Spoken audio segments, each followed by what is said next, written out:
GearNetwork.com. Hey everyone, John Cimino here for the Gear Radio Network, and you have asked and asked repeatedly, what is up with the app? We know you have one, and you never push it, you never do anything with it. Well, guess what? We got a better one, and it is free, it is absolutely available for you, and there's so much more you can do with it. Visit GearNetwork.com and click Get the App. It's up on the top banner, or if you're feeling really brave, head to GearNetwork.mobapp.at on your mobile phone and your mobile phone's browser, and you can take Gear Network with you wherever you go. Listen to every show on the Gear Network right from the app. You can view all of our social networks in real time. You can read Gear Network and BLTDsports.com blogs in real time, and you can also shop Amazon and help us out and help you out. It is free. Did I mention that? Again, GearNetwork.com or GearNetwork.mobapp.at. Download it right now.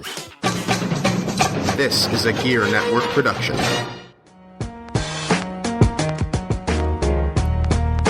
Ladies and gentlemen, it's your boy, Mr. Perez, and you're listening to the Better Live Than Dead podcast, brought to you exclusively on Gear Network. Listen in. How is it going, everybody? Episode number 87 of the Better Live Than Dead podcast. I am Ryan Wolf, at WolfBLTD on Twitter, joined, as always, by my co-host, my partner in crime, Mr. Perez. Episode 87. That's pretty awesome. 3 away from 90. We're getting up there, man. We're getting pretty old in the podcast world. I like it. I dig it. Having fun. How you doing, man? I'm doing well. By the way, you can follow Mr. Perez at MRLG Perez on Twitter. But yeah, I'm doing well. I mean, I've been taking some medicine that's been making me feel like absolute dog shit, which is pretty cool. Essentially, every morning I take a pill, and every night I take a pill.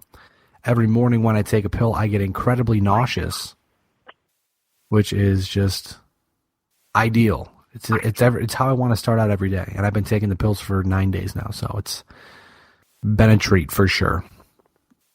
That does sound like a treat. But hey, we're back in the swing of things. I know we've taken some time off the past few weeks because of illness and you had a death in the family, and there's just been a lot of life going on. I mean, we've got a lot to talk about outside of sports today. I mean, I don't remember last time we talked. Did we break down Civil War, or did we say we would wait? Because I feel like we said we would wait. We said we would wait. All right, so we know what we're talking about today. We're talking about life. We got some football news to break down, some UFC stuff to talk about. But then, like I said, we also got the lifecast going on as well. But first off, before we get started, I do want to throw a big shout out to really everyone who tuned Elvin Brayton Wilson, 86 and a half. Sorry, not 85, 86 and a half. Brayton decided to come out, get his first ever garbage play, which you can see on YouTube. If you go look up BLTD Carcast Garbage Cast, you can see it's like a 7-minute video of that, which was pretty cool. Plus, I got a garbage plate out of it, which was the greatest. But he came over. We sat in my new apartment, and we broke down the Sabres for an hour and 45 minutes, and we drew up our own lines for next season. We agreed on a set of lines. So we'll keep an eye on that, and when the season rolls around, we will certainly compare and contrast and see where we were right and see where we were wrong. But if you get a few minutes and you're hanging out and you like hockey, I mean, even if you marginally like hockey, tune in to the BLTD podcast, 86 and a half. Over 100 people listened in 24 hours, which thank you, every single one of you that's tuned in, because that's absolutely fantastic. I mean, I try as a showrunner, as a website runner, as a brand builder, I try to bring you cool stuff as much as possible. And there's just something about when me and Brayton get together to talk about hockey, it's like something special. You know, it's a lot of fun, and you can really tell that we've got a good thing going there. So I appreciate y'all tuning in, like I said. And hopefully, Lewis, you get a chance to listen too. Oh, yeah, dude, I checked it out, bro. It was good. Thank you. I appreciate you. I enjoyed it. Yeah, man. So I'm looking at my phone right now. I want to start off in football, actually, because we had some gigantic news come across today. Two large dominoes fell for the Buffalo Bills on Monday afternoon. First off, news that Shaq Lawson, that new defensive end, the new shiny guy, the new shiny prospect who's going to be the next Mario Williams, he at this point now have his shoulder fixed. And they originally said when he was drafted it wasn't a problem, but now it's a problem. So the confirmation is that he needs the shoulder fixed. That sucks for the Bills, but in the long run, it's probably a good thing. He's out 5 to 6 months. They said right now he may start the season on the PUP list, which is the first 6 weeks of the season. Don't know if that'll be necessary as time goes on. It's May. It's the second week of May. I mean, maybe he needs his shoulder to heal up a couple weeks into the season, whatever it may be. But a big loss for the Bills there. Sucks, man. Yeah, that hurts. Yeah, and then. Well, but before I let you comment on that one, I want to throw the other one out there so you can comment on both at the same time. Sammy Watkins goes down with a broken bone in his foot. He's expected to miss the entire preseason, but should be ready for Week 1. How big, not only Shaq Lawson, but how big is I mean, we know what Watkins can do for the offense, but him being out of that offense certainly takes almost a dimension away from it. Oh, yeah, absolutely. I mean, you guys need Sammy Watkins. He's one of the premier playmakers on the Buffalo Bills. Without him being out there, that would be a huge blow for the offense. Now, said he should be back by regular season, which will always be good. But now you got to realize, you need to think about how long will it take for him to get back into the groove of things. When will he get into football shape? What's he going to look like for the first several weeks of regular season, and how much of a detriment is it going to be to the team? We've also seen him in the past with wide receivers breaking their feet, that it usually saps their power for absolutely a large amount of games, if not the entire season. Yeah, I mean it's going to be, that's what they need. Obviously, they're wide receivers, but I mean, not only just to run, but to plant, cut. It's going to be interesting to see how that develops. And you got to hope that he doesn't re-injure that foot during the regular season when he comes back. You don't want them to rush him back and make it even worse. So it'll be interesting. Yeah, I've got a feeling he's not going to be doing a ton of stuff before the season starts. That's for sure. No, I can't imagine that he will be. I can't imagine that they'll allow him to. With the loss of Shaq Lawson, we don't really know what he brings at the table in the National Football. We know what he doesn't. What he did in college. We know the potential he has. But how big of a loss would the Bills losing Shaq Lawson for 6 weeks to start the season? How big of a loss would that be for the Buffalo Bills? I mean, coming in as a rookie, don't really know how he was going to work out anyway. So I would say at this point, it's not that big of a loss. Just because he's unproven, he's untested. So you don't really know what he was going to bring. So I would say at this point, not that big of a loss. Is it going to hurt? Maybe. Possibly. But with something like that, you already have contingencies in place. He's not your make or break guy. So it's going to suck for him because he's not going to be able to really get into the groove of things like he wants to right away. He's not going to be able to practice with the team. He's not going to get used to having, the camaraderie around his teammates in a game time situation. So it sucks for him. I think it hurts him more than it hurts the team. I can see that happening. I mean, if he comes back and he's not the same player this year because or something, if it saps his effectiveness, I mean, same with Sammy Watkins, it's going to hurt the Bills no matter what. But for the most part, the Bills can't stay out of their own way. So to look at that team and say that, this is going to cost them a playoff spot or a shot at a playoff spot, nobody knows, because we don't know what the league's going to bring. We don't know what the team's going to be. But certainly two big hits to take. I mean, good thing it happened early in the offseason, I guess, is the best way to put it. But well, better than to go on like a nice little run during the regular season and to have these injuries, and then all of a sudden you can't get out of your own way. Absolutely. Now, looking at, I want to move over to the UFC real fast. A couple things to point out. UFC 198 was over last weekend. Two big pieces of news that come out of that. First off, Chris Cyborg makes her UFC debut, long-awaited UFC debut, and she did not disappoint. And it's only a question of when, not if, she'll launch herself up to a potential title shot. I was impressed. I'm not a big fan of Cyborg, but she's finally in the UFC. She'll never fight Ronda Rousey. There's no doubt about it. That'll never ever happen. And if it does, it will happen. It'll happen too late, kind of like Pacquiao Mayweather, where it will get the fight, but it just should have happened years ago. But I certainly think that Cyborg is just going to be unstoppable until we may see a situation where it's like Holly Holm with Ronda Rousey, where someone just finds the way to beat Cyborg and beats her. But for right now, I'm going to have trouble finding out who can be that woman to beat Cyborg at this point in time. The problem with Cyborg is she going to be able to stay clean? We know how many times, she's had issues in the past with performing-enhancing drugs.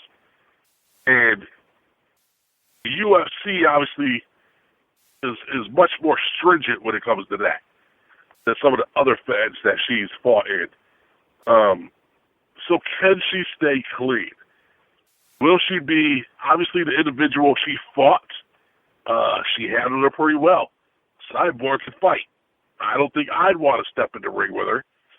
But, will she fight Rousey? Probably not. Because she's heavier. Will she be able to get down to that weight? Because I don't see Rousey moving up. That would hurt her. I think it would be an interesting fight to see, but I think Rousey needs to concentrate on some other things, like fighting Miesha Tate for the championship, or taking on Holly Holmes to prove that it was a fluke. We'll see what happens there. Also, the other big piece of news, Stipe Miocic takes down Fabricio Verdum and becomes the new UFC heavyweight champion.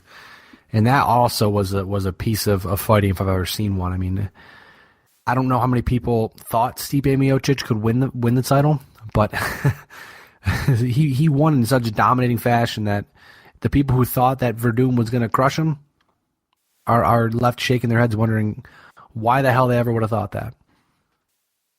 Yeah, that was a pretty dominating performance. He looked really good. Now, moving forward, I watched the match, online when someone leaked it, like on YouTube. It was pretty good. That dude looked good. Now, in a couple weeks, I'm more excited for this card than I am for UFC 200 at this point in time. I mean, I'm excited for UFC 200 because of John Jones and Daniel Cormier, but UFC 199, June 4th at the Forum in Inglewood.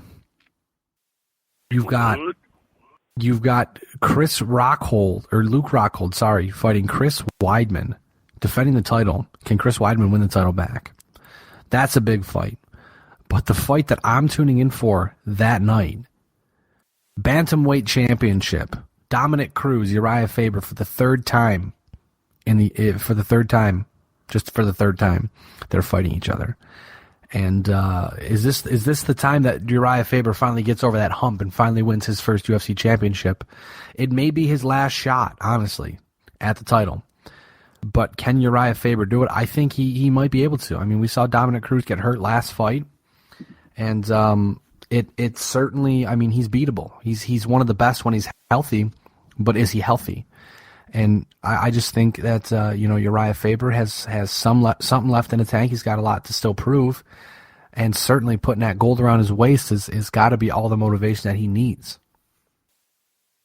Yeah, this is one of those matches where he needs to finally make it past that line and win himself some gold. I mean, I like Uriah Faber. He's always been one of my favorites, even when he was not in the UFC. He's a very, very good fighter. But for some reason, like we've said before, whenever it's a title on the line, something happens and he chokes. You know, he needs to set aside whatever issues keep him from doing it in a championship game and take it over the hump, like you said. I'd like to see him win one. Hey, so by the way, I'm going to ask you this. I was going to move on from UFC, but I'm going to ask you right now because I just saw a picture on Instagram. There's been a lot of rumors regarding a Floyd Mayweather-Conor McGregor boxing match. And Conor McGregor just posted a photo of Reebok custom boxing shoes. Do you think this is going to happen, or do you think it's all just posturing at this point?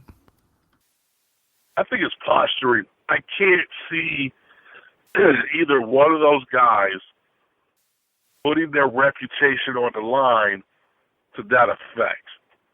Now think about it. If you're Floyd and you come out of retirement and Conor McGregor lights you up, that kind of destroys your entire legacy that you've built.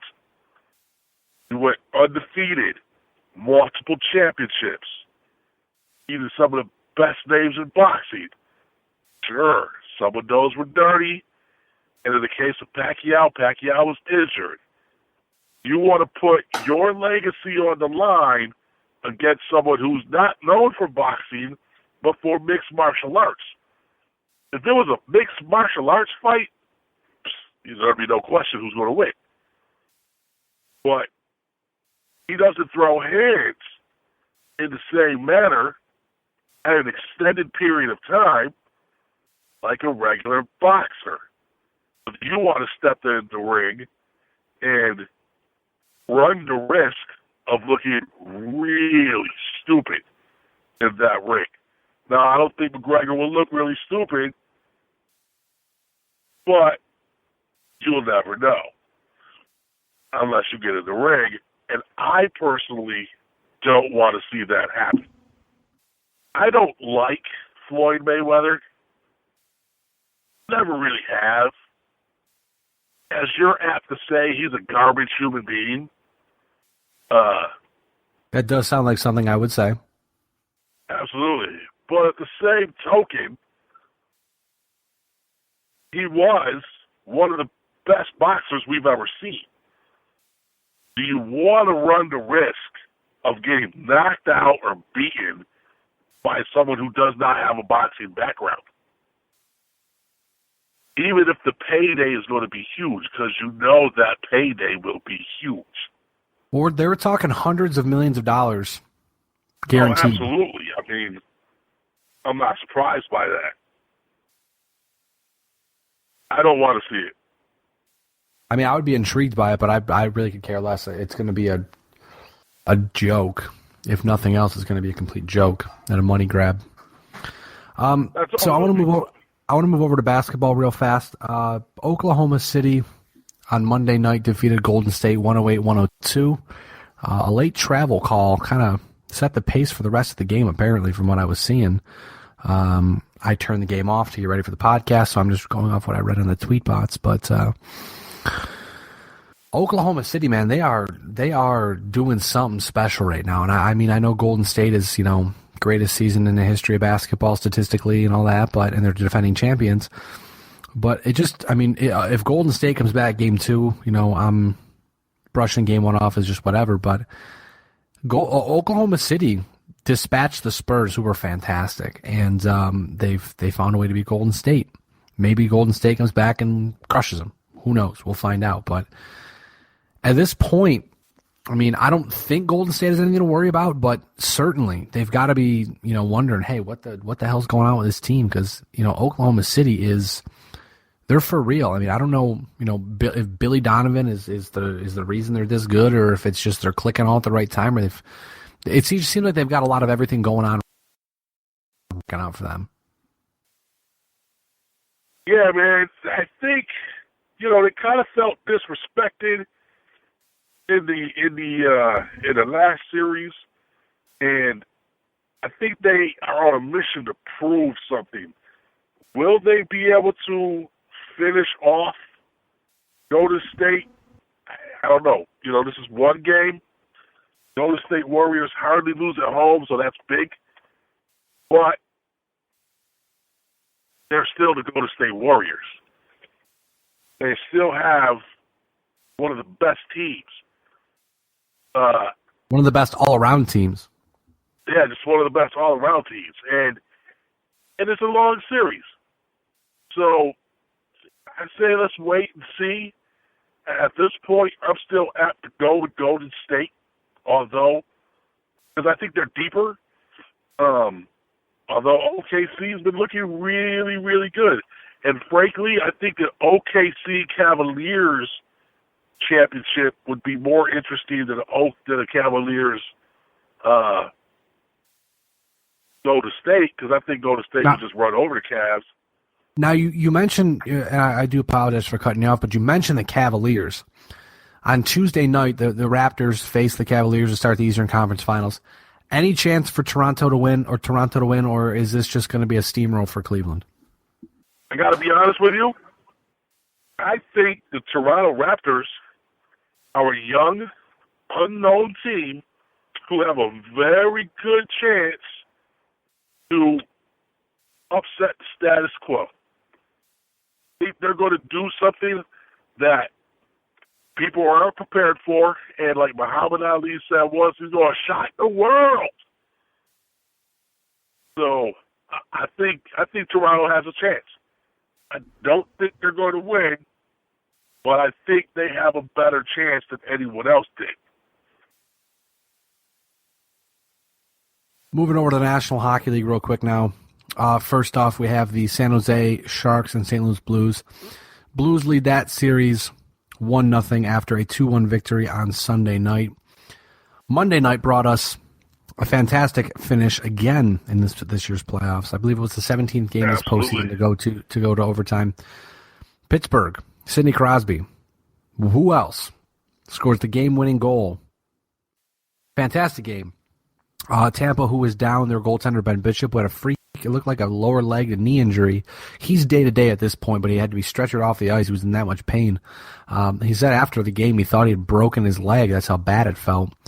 But they hang tough, and they take home ice advantage away from Pittsburgh because they won game 1, lose game 2.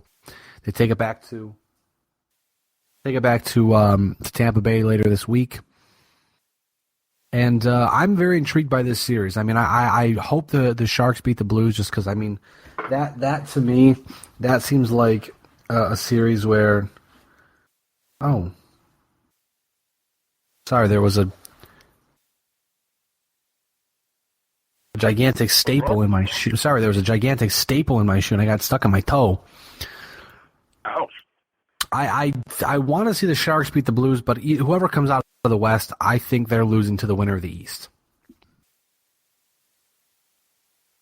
I agree with you. I don't think the West is going to be able to beat the East this year. And frankly, I've said it before. If Pittsburgh comes out, they look lazy, they look lackadaisical, they're not going to win. Pittsburgh scored 2 early goals Monday night, went up 2-0 in the game. And then they kind of put it in cruise control. Tampa Bay scores 2 goals, ties it up, and then we have a defensive paddle for the next 2 quarters. It was a very good game. A lot of really close goals. A lot of really exciting moments. And then, start of overtime, Pittsburgh came out and looked like Pittsburgh. I mean, they were dominating. I think the game only lasted, 3 minutes? 4 minutes in overtime? It's very quick. Very quick. Yeah, and they came out, looked like they did at the beginning of the first quarter, and they won the game. And that's what Pittsburgh needs to do. They can't lose their intensity. If they don't lose their intensity, there's no one out there right now that will keep up with this team. And they proved that in overtime. So I believe that as long as they maintain that focus, they'll be moving on with a chance to play for the Stanley Cup. Which is funny for Pittsburgh, just because the last time they won the Cup, they fired a coach mid-season, and they did the same thing this year, and they're heading in the right direction so far. Yeah, they really are. And as far as the other series goes, the eventual losers to the East, I don't really have a team I'd prefer seeing win one over the other. I kind of like San Jose. I don't really know why. I really have no reason to like them. But I do. I wouldn't mind. I really wouldn't mind seeing either team advance. Just because I think they're going to lose to Pittsburgh. So I'm going with them with either team. They've got a fantastic team full of fantastic beards. They do. If you're, into beards, which even if you're not into beards, to go Google their beards, man. They got some fantastic facial moss going on over there. Moving over to baseball now. Washington extends Steven Strasburg 7 years, $175 million, stops him from going to free agency. Now we've seen the price of free agent aces go up over the years. I mean, the Red Sox dropped $217 million on David Price in the offseason.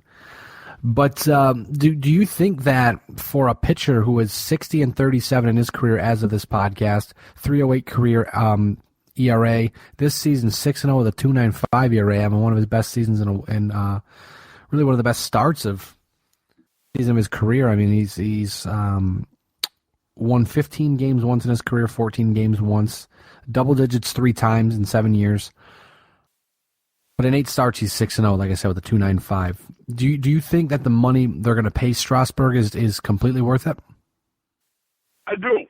I mean, I never think the money they pay these guys is worth it. Baseball players get paid a crap ton of money.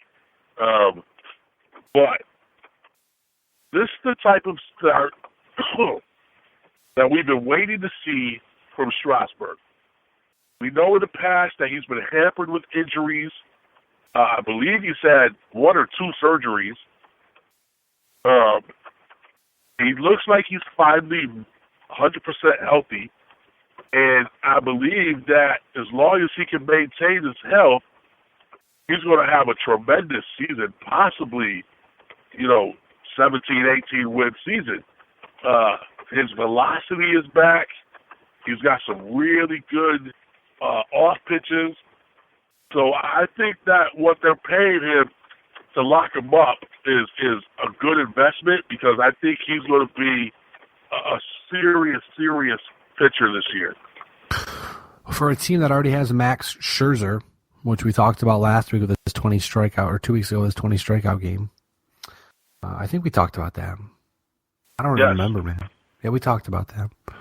Scherzer had his 20 strikeout game. They've got Max Scherzer. They've got Steven Strasburg. They've got Bryce Harper. If they don't ever figure out how to put this together and win a World Series, it's going to be one of the most embarrassing things I think I've seen in a while.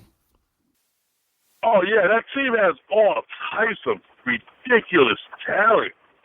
And they just can't pull it together. They have to. They have to do something to get over that hump. They're too good of a squad. Well, just a quick update, because I wasn't going to do this, but I'm going to do it now because you mentioned, because we kind of got into current baseball talk. I'll take a look through the standings and we'll just update you all real fast, and if something pops out, we'll discuss it. Got Baltimore and Boston at the top of the East. Baltimore at 23-13, Red Sox at 24-14. The only two teams above 500 in the East, which is kind of, I mean, not too surprising, but still. Toronto is third with 6 games back. In the AL Central, the White Sox hot start continues. They're 24-14. More surprising than not, Kansas City 18-19. It's very, very, very surprising. In the West, I don't know what's going on with Kansas City. It just doesn't seem like they have it right now this year. Maybe it'll come together though here very soon. In the West, Texas 22-16, Seattle 21-16. Seattle's a half game back, but Houston, last year's surprise team, is 15-24, 7.5 games back. In the National League, Washington leads the East 23-15, 1.5 games over both the Mets and the surprise Phillies, who are 22-17. The Mets are 21-16. Miami 21-17 under Donnie Baseball. Don Mattingly, his first year in Miami, and then you've got the the Braves, who are 9-28, 13.5 back, and it's mid-May. Looking over to the Central. That's awesome. Looking to the Central now, the best team in baseball, hands down, 27-9, the Chicago Cubs. Yes, 7.5 game lead. 7.5 games over second place Pittsburgh, who are 2017. St. Louis a game back, 20-18. Then in the West, San Francisco 22-18 in 2016. They're getting ready to win that World Series again. We've got the Dodgers at 20-18, a game back. Colorado 19-18 and 1.5 games back. Not bad at all. So baseball is looking pretty tight still. Only mid-May, but things are looking tight in baseball. Now, real quick note. Go ahead. I'm sorry. I'll say a real quick note to pass along. Jose Reyes, his suspension has been dropped. 52 games. He'll return June 1st for the domestic violence allegations. And I will let you say what you need to say, because there's one more thing we're going to talk about in sports before we move on. I actually have a question for you. Hopefully I have an answer for you. I know it's still early in the season, but do you think there's a possibility that we may see a different type of Subway Series this year? I mean, the Cubs are 27-9, looking really awesome, but the White Sox are 24-14. I mean, I probably want to see another month out of the White Sox and see what they can do, but you know what? I wouldn't put it past them. I mean, it's the Cubs right now are the click to pick in the center in the NL to go to the World Series, which is ridiculous because we never thought that would be the case. But they've built a fantastic squad. Had them in the NLCS last year. I mean, we're right there where they no one expected them to be that close. They're there. Come back, get better. I mean, they've lost a couple guys and had a little ineffectiveness here and there, but they still only lost 9 games, 9 of 36. That's pretty damn impressive. With the White Sox, they're young. I mean, when any young team, you wait for the regression to happen. Usually, my rule of thumb is you don't know how good a sports team is until they start to be bad, because it's not how good they are. It's not how good they are out of the gate. It's how they react to falling back down to earth that makes them great. Because we've seen teams win, we've seen teams be fantastic and then just fall off the map because they just couldn't deal with adversity. They couldn't change their way of playing, because obviously if you're doing something really good, teams are going to adjust to you. And if you can't adjust to the teams, nice to see you. So I'm intrigued by the potential of a Subway Series, but I'm not too sure if it's actually going to happen. Excuse me, it's still really early, but hey, that's what podcasting is for. We can talk about whatever we want to. One more baseball question for you. Absolutely. I'm sure you saw the highlights. I think everyone who's into sports at this point has seen the highlights of Rougned Odor clocking Jose Bautista. Now, when Jose Bautista slid into second base, did you think that was a dirty slide? I don't think it was malicious. I mean, I think there was intent there, and this is what I was actually going to ask you about. But there was. I don't think there was intent to injure, but there is so much bad blood between those two organizations from last year's playoff and then this year. Absolutely. Just a few games they've played this year. So it's certainly that's certainly a growing rivalry, and it's not something we'll see again this regular season. So. I thought it was ridiculous of Rougned Odor to throw a punch and punch Jose Bautista in the face, but it certainly made for good television. It certainly made for good highlights and memes and vines, and that's what I enjoy. But and then the punch out they made a GIF, which was pretty funny too. No, I kind of agree. I think him getting hit in the rib cage by like a 95-mile-an-hour fastball, I think that was intentional for the bat flip from last postseason. And I think the slide was obviously with intent. I don't think it was malicious. And then the rules, last year or the year before, that would have been a perfectly legal slide. That slide he would have been, in trouble for that slide this year. And I think Odor reacted within the rules of the current, reacted within the time frame of the current rules. I think that was the reaction. Did Jose Bautista deserve to get punched in the face for the slide? Probably not. We don't know what they said to each other when he stood up, but Rougned was pissed off that he came in at him like that. I got to say two things real quick. One, that was a great punch. Oh, my goodness. I think I rewound that punch like 80 times. That was such a good punch. But I got to give Jose Bautista some props. He stayed on his feet. He ate that punch. He looked rocked. He would have gotten the standing 8 count if it was boxing. But I got to give him some props for not falling. That was a fantastic. Yeah, that was a fantastic hook. It really was.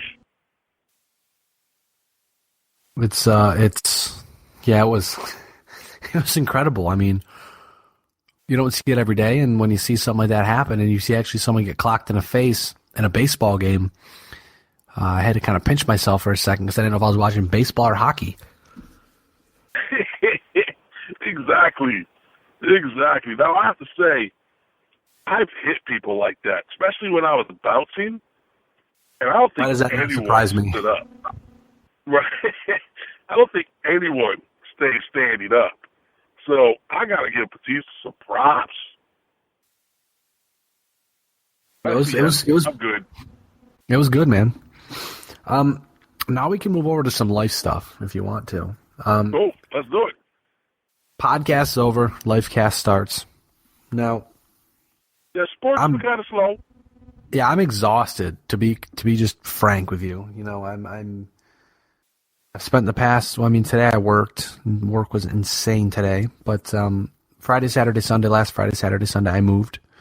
Parents helped, friends helped. Thank you everybody for assisting me in the process of moving. It was fantastic. I almost broke my hand on my computer desk, which was fantastic.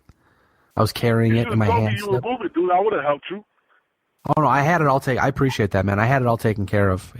I don't have that much stuff. I threw out a lot of my stuff. Okay.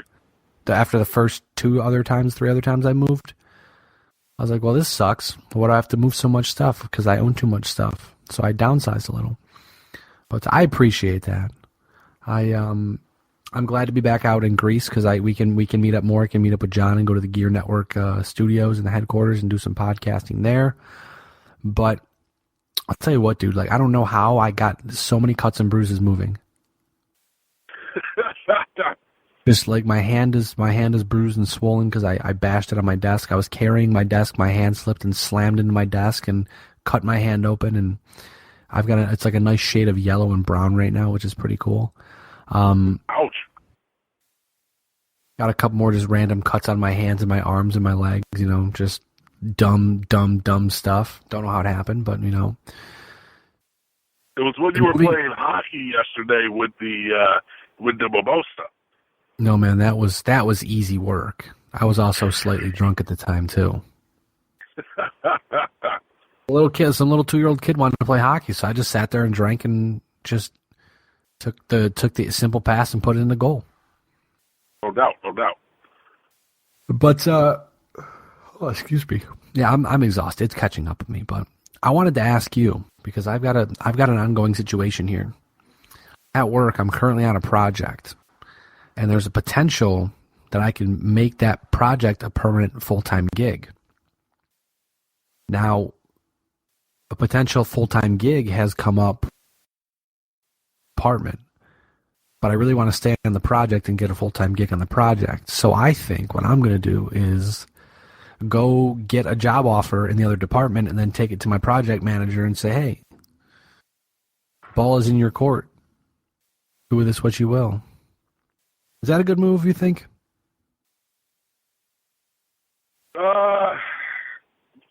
You're relatively new.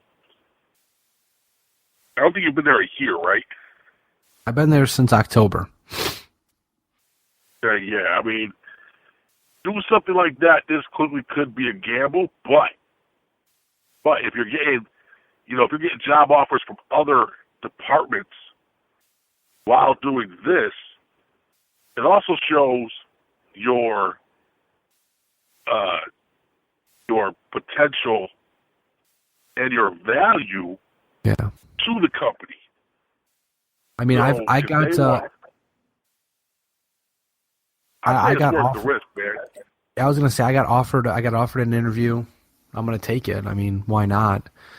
Nothing hurts to go through the interview process because I don't know where my current situation goes, and if my current situation fades away, I'm stuck at the old crappy position I had before, which I wasn't a big fan of. I like a little more responsibility, a little more work. I mean, today I worked straight through. What the new position might be? I would be working on a different program. Okay. So instead of going from where I'm at now, I would go to just a completely different type of internet, a different type of TV, a different type of phone. And it's intriguing. No, not Fios. It's intriguing. Okay. I'm very interested by it because it's new stuff and I love learning new stuff, but I'm trying. I've never had to leverage myself before, I guess is the best way to put it. And that's what I'm going to try to do. I'm going to try to use myself as leverage for myself. And I mean, see what happens. What's the worst case? They're going to say go, because I will. I mean, for a new gig that's a guaranteed pay bump that I was told in the process today, if you get this gig in 6 months, you'll be getting promoted to another position. Okay. Right. Because with that promotion comes more money. And with more money comes more me spending. With more money comes me more spending money. And I like that. Exactly. No doubt. You'll be proud of me too. Yeah, dude, I say do it. I appreciate that. I take your word and I take it strongly because I know you've been in the business before and you know how to. If anybody knows how to leverage themselves, it's you because I've heard all the stories. Oh yeah, I mean, listen. You've obviously shown what you could do. They obviously recognize, like I said, value in you because you're being offered to interview. You didn't go and say, I want to interview for this. They contacted you. And so that shows that they recognize that you're doing a great job and that you can do, bigger and better things. And so whenever there's money on the table, you got to go for the money. I'm all about loyalty, but you're not switching companies. You're just going to a new venture in that company. So I say do it, man. Go for it. And if you can come back and say, I really like what I'm doing, here's the offer on the table from within this company. Can you match it or can you keep me and match the pay? Then, yeah, do that too. Excuse me, I'm going to try to do that because I love where I'm at right now. I love what I'm doing. It's a lot of fun, but I like money, I like being compensated for for the work I'm doing. I know my own work. I know what my worth is. I know what I want to do, and I know how much I'm worth. And I'm not getting paid. I'm not getting paid bad now. But if they want to offer me more money, I'm not mad about it. No, you can't be money. You can't be mad about that. And that's one of the issues I'm going through right now. Looking for a job. I know what I'm worth. I know what I bring to the table. I know what I can do for a company. And I'm not getting anything that at this point is close to what my value is. I'm going to tell you a quick story. So I recently interviewed for a company. And I'm not going to name the company, but online, when I was reading through the job posting, it seemed very intriguing, something that I would love to do. And so when I went to the interview went well, but it's one of those heavy commission-based jobs, which I'm not scared of if you give me a proper base pay, right? Because everyone's going to have lean times. You're going to have times when you rock it out, your commission checks are awesome, and then you're going to have times where business gets a little lean and your commission checks are not going to be as high as they are, what they could be. So this job, what they do is they pay a base check 1 week, commission check the next week, base check 1 week, commission check the next week. So every week you're getting some form of check, which is always nice. But this company's base pay is $14,000, which is less than minimum wage. So I had an issue with that. Then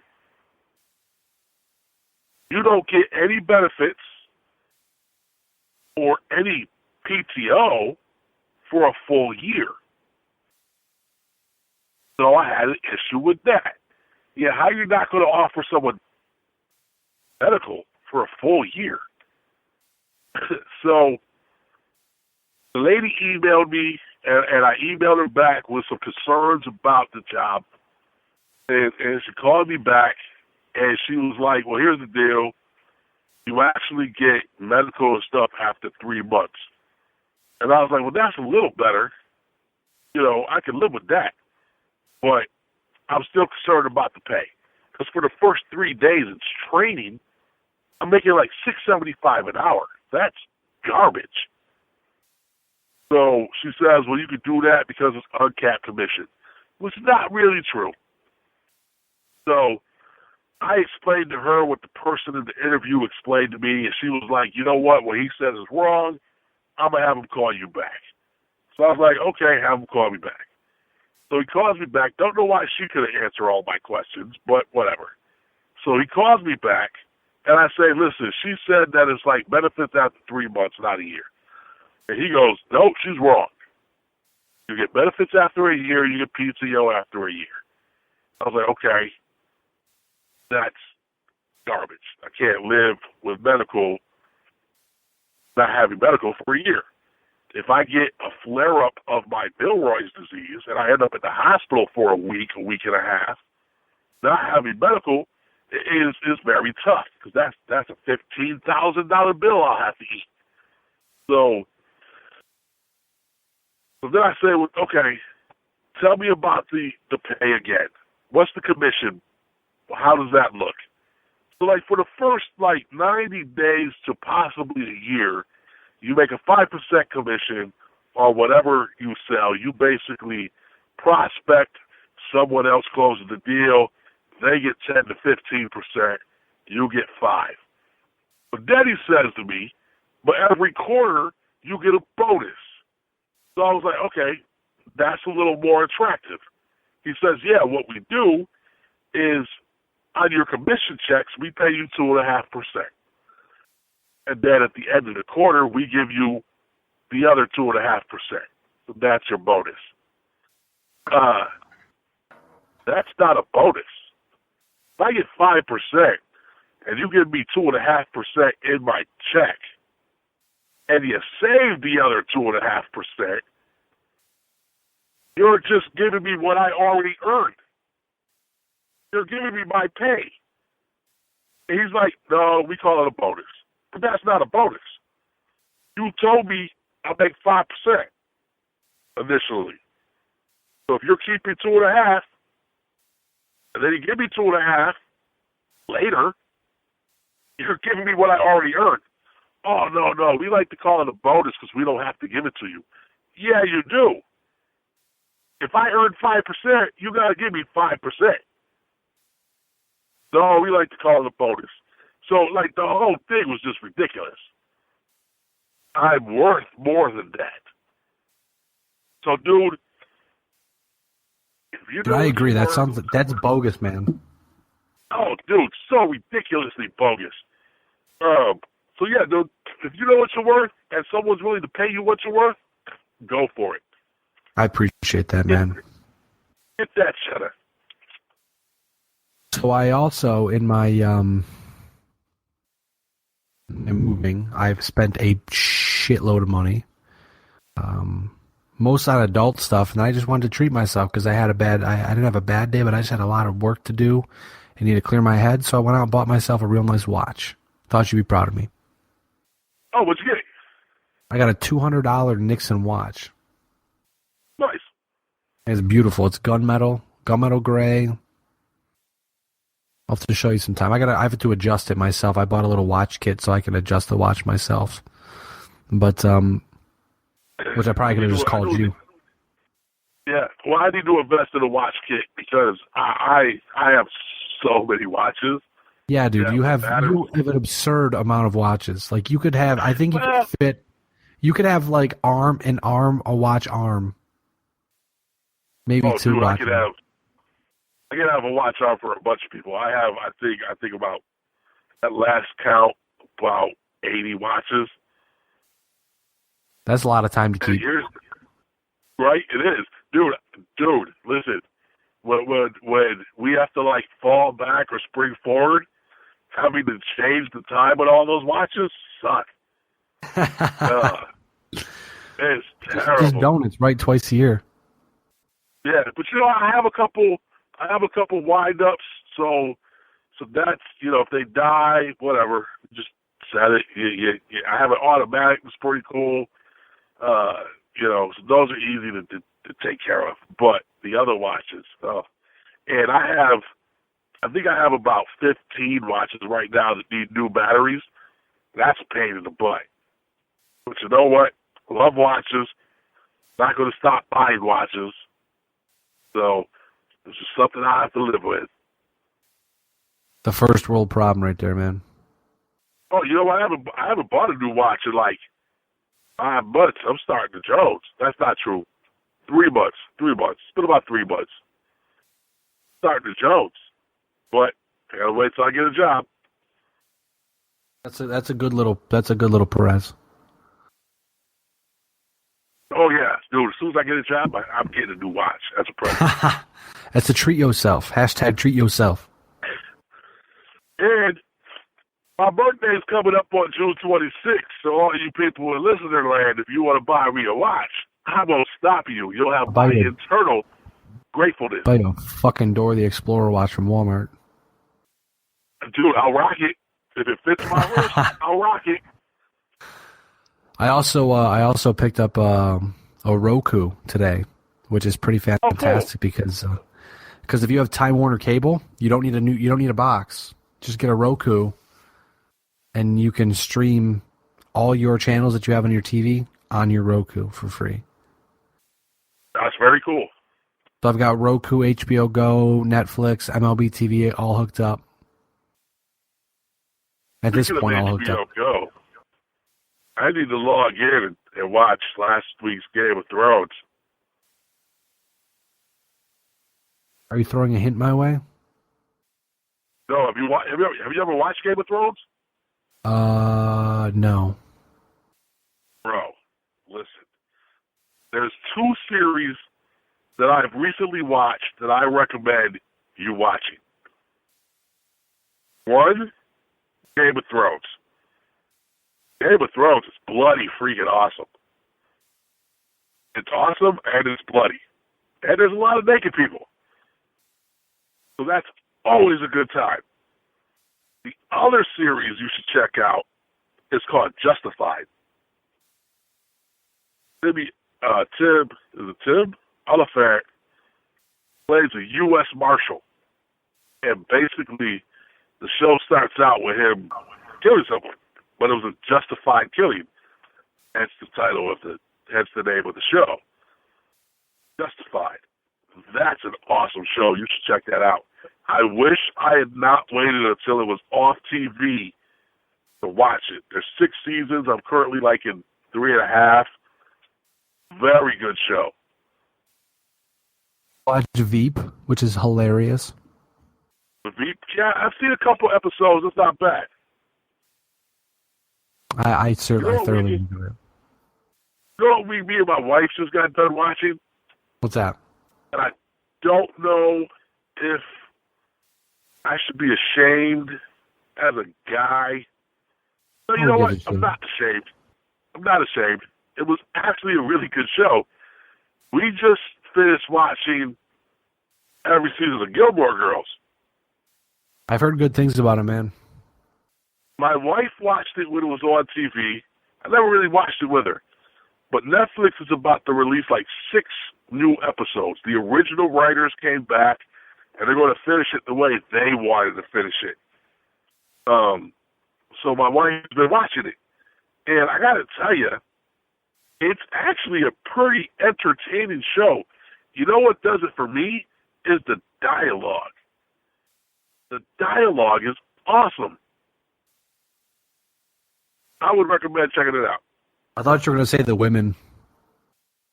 Oh, well, listen, Lorelai, who's the mom's, the 2 main characters, she's hot. Yeah, she's hot. And Rory, who's the daughter, she's not bad looking herself. But the whole, what really did it for me was the dialogue. It wasn't necessarily the plot or what was going on. It was the dialogue. The dialogue was extremely entertaining. That's fantastic. I haven't had time to watch many TV shows because I've been so goddamn busy. But maybe now that I have this Roku, I'll watch some more TV or something. I don't know, probably not. But when you get a chance. Exactly. That's exactly, yeah. But everything's good over here. Finally moved in, like I said, relaxing, trying to get caught up on sleep. Going to Pittsburgh on Wednesday to go see 6 a.m. I'm getting to meet Nikki Sixx, DJ Ashba, James Michael. I am super excited about that. Plus, I'm excited to go to Pittsburgh because Pittsburgh is a gorgeous city. And how long are you going to be in Pittsburgh for? Just a day. Just going Wednesday. Going to hang out Thursday morning, then come home. Okay. Unfortunately, I couldn't get Wednesday, Thursday, Friday off like I wanted to. Just got off Wednesday, Thursday. All right, so check it out. Do you like popcorn? I mean, I certainly will eat it. There's a place called the Pittsburgh Popcorn Company. My wife was recently in Pittsburgh, and she brought a couple bags back. Some of the best popcorn I've ever had. The chocolate caramel popcorn is phenomenal. Because it comes with huge chunks of chocolate on it. The white cheddar was pretty good. The regular cheddar was pretty good. But, listen, here's the deal. If you're going to Pittsburgh, and you get a chance, only if you get a chance, I'm going to send you some information. If you could grab me a thing or two of it, if you get a chance, I'll pay you back immediately. There's a place, they don't have an actual store. They sell them out of bars and stores. Pittsburgh pickles. Dude, some of the best pickles I've ever had in my life. I just got done with the dill pickles. They are phenomenal. And I have some spicy pickles. They're like a gherkin, but they have literally big cayenne peppers resting in the sauce with it. Oh, my God. Phenomenal pickles. And Iron City Brew is really good. But here's what you got to do. if you're going to Pittsburgh and you're hanging out a little bit on Thursday, you got to tell whoever you're going with that you got to go to Primanti Brothers for lunch. You won't regret it. If you like garbage plates, which I know you do, you got to try a Primanti sandwich. What's your favorite meat on a sandwich? I'm not even sure, man. I don't want to think about food right now. Okay. Well, unfortunately, I'm going to have to describe this sandwich to you. Imagine two thick, big slices of Italian bread. And on top of that bread, I always do cheeseburgers. But you can do sandwich meat also. They actually have a wide range of meats that you can put on this bread. So you got the first slice of Italian bread, you put the meat on it. On top of that, you put coleslaw, which is a New England-style coleslaw. So it's vinegar-based, not mayonnaise-based. Really freaking good. And then on top of that, you put French fries, really good French fries. And then you put the other piece of sandwich bread on top of it, and you eat it like a sandwich. Phenomenal. That sounds ridiculous. Dude, it's awesome. You got to try to go there for lunch. I don't like the Pittsburgh Steelers. Yeah, dude, check it out. I don't like the Pittsburgh Steelers, but there's really nothing else about the city I don't like. It's a very pretty city. They've done a lot of work. The strip is awesome. There's a cigar shop called Leaf and Bean. Really cool cigar shop. You get a cigar, you get a nice cup of coffee. They make a cigar called Leaf by Oscar, which I'm currently smoking. That's really good. Good timing. And yeah, exactly. My wife, like I said, was recently in Pittsburgh, and she brought me back 2 bundles of cigars. Leaf by Bean Corojo, which is what I'm currently smoking, in a 6x60 ring gauge, and the Maduro version, same size. Awesome cigar. He also has a new one called Island Jim No. 2, which actually, the way that it's made, looks like a No. 2 pencil, hence the name. Also a really good cigar. A little milder than what I normally smoke, but it's a very tasty cigar. I like Pittsburgh. I'm a big fan of the place. I've only been there once, but I loved it. And the venue is in the parking lot of Heinz Field. They built a venue outside the stadium. I'm going to go check out, just walk around, enjoy the day, enjoy the weather, enjoy the town, enjoy the city, I should say, because this is really my only vacation until I figure out when I'm going to Boston. Because, well, David Ortiz's last year, gotta go say bye to Poppy in Boston the right way. Absolutely. I'm actually thinking that if I get a job soon, I might go catch one of the final, at least one game of Boston Yankees, even if I have to stand the entire game. Not a bad idea. I feel like a Red Sox-Yankees game would be fantastic. Oh, they were good games. I saw one a couple years ago. For that Yankee Stadium. It's because you're a jabroni. Whatever, dude. But I'm very tired. It's 1:45 in the morning right now. Yes, it is. You didn't want to talk about Captain America? We can, or we can just wait till next week, because if we talk about Captain America, we're probably going to be here another half an hour. That's a real possibility. That's valid. That's a valid point I just made. Yeah, absolutely. Unless you want to get back later this week, like maybe Thursday night or Friday night, we can talk. We can just do one of these just to talk about Captain America. Maybe if you want to meet up or something, we can talk about Captain America, and then we can just do another podcast on the weekend about sports. Yeah, man, let me know. All right, we'll figure it out. That is a distinct possibility. We may be able to do that. All right. I will be in touch with you then. But hey, On the line, Mr. Perez at MRLG Perez. I am Ryan Wolf at WolfBLTD.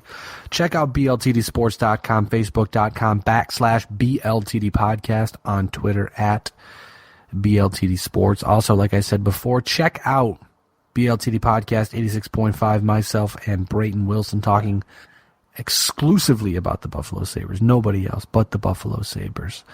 You're going to want to listen to that. It's. I was there. It was fantastic. It was very enjoyable.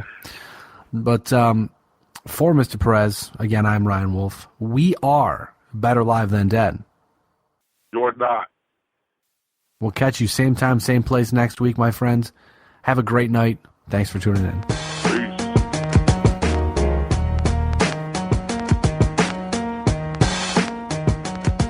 The preceding presentation has been brought to you by the Gear Network.